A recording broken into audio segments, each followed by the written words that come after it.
Ladies and gentlemen, I've noticed a trend in films recently. It's one that pits science against religion. You'll say, professor. And that debate has been going on in celluloid for quite some time. And you would be right, because in previous decades, science always won these conflicts. The religious characters in the films were portrayed as backward, non progressive. Pretty much the way the libs today view Trump supporters. But now, science is being slammed. Religion is besting the philosophical debate, at least in 6 movies I've seen since, say, October this year. It makes me wonder if this is due to the myriad mistakes and the miscues that science has given to the public with regard to the Wuhan virus. I don't know. Perhaps that is the cause of the mistrust in science nowadays. Who's to say? But there is a noticeable trend to return to religion and items of faith. And I gotta tell you, tonight's movie, which is really quite excellent, is no exception to this new trend. Our cinematic class is about to begin. Oh, Professor, is it?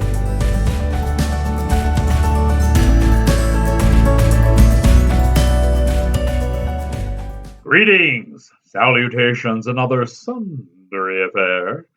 I am your cinematic professor and purveyor of truth in movies, and tonight's lesson plan is a film called Immanence. Before I get into my review, let me tell you that I was able to have an exclusive interview with the writer and director of this film, KERRY, and you'll be able to find that interview on all of the social websites that Outtakes with Rex Reel is on.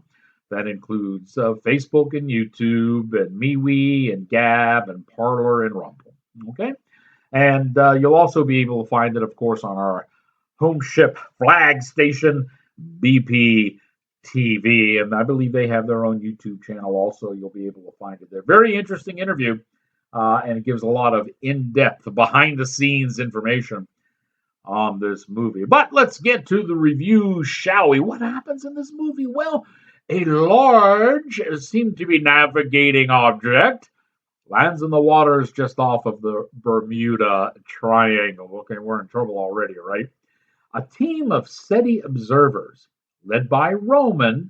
This is important because Roman is a man immersed in science. In fact, he's more convinced of science than Dr. Sheldon Cooper, and it does not waste on the casual viewer that the doctor's name is Roman, harking back to the Roman days when things were, probably a lot more religious than they were scientific.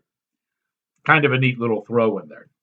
Anyway, they want to be the first ones out there to charter this event and hopefully make first contact. They want to get out there before anybody else, so they charter a boat.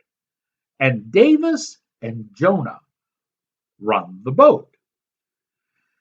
When peculiar things start happening out at sea, Jonah, a man who is certainly not scientific, in fact, he is a man with deep religious convictions, maybe the only person of the crew who is able to provide answers as to what in the world is going on. You see, in their search for extraterrestrials, our motley crew begin fulfilling biblical prophecies. Have they found E.T.? Have they found God? Or something completely different? 3 hours ago, the right streak cut down the horizon on this trajectory, registering coordinates northeast of Miami. Multiple sensors were triggered. Hold up. Are you guys chasing aliens? AGBs. Highly evolved beings. Aliens. What the hell? Something wrong? Yeah, they're dead. Flash boiled. This could be proof of impact. Look at that water. Have you ever seen anything like this? Nobody's ever seen anything like this because it's impossible. There was something down there. Something big. And let's just say it ain't radio waves. This has to be some psycho sensory manipulation, collective hallucination. It's not real. The devil, the seas, have always belonged to him. You think that this is proof of Christian divinity? The Bermuda Triangle? The devil's triangle. Look, I don't know about y'all, but I'm for getting the hell out of here.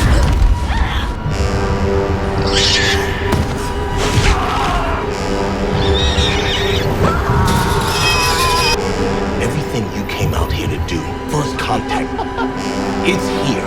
It's happening. Harper, get away from the door!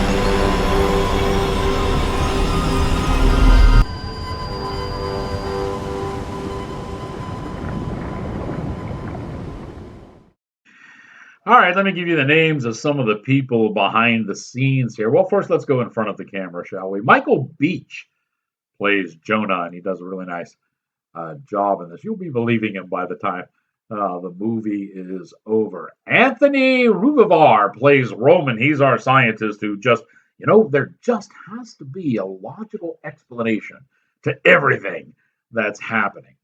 Summer Bellessa, and if that name sounds familiar, that would be Kerry's wife. He explains why she's in the movie in our exclusive interview. You'll check that out.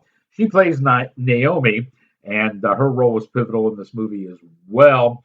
Davis is played by Eugene Bird.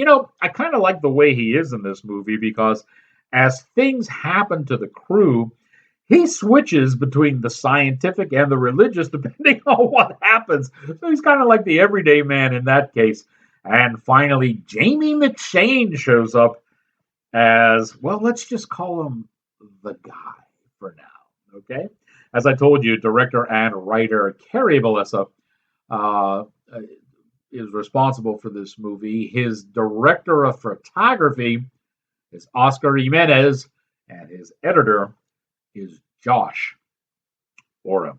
Well, we've made the switch. We've taken the nation's only prehistoric film critic and moved him from the TV show to the social network. So let's part back those veils of time back to the late Cretaceous for the nation's first and only film critic, Rex Reel. Immanence is an excellent film on the battle between good and evil for the domination of the earth. Do not miss this one. It is well written and well played tale that will keep you memorized until the end, and then give you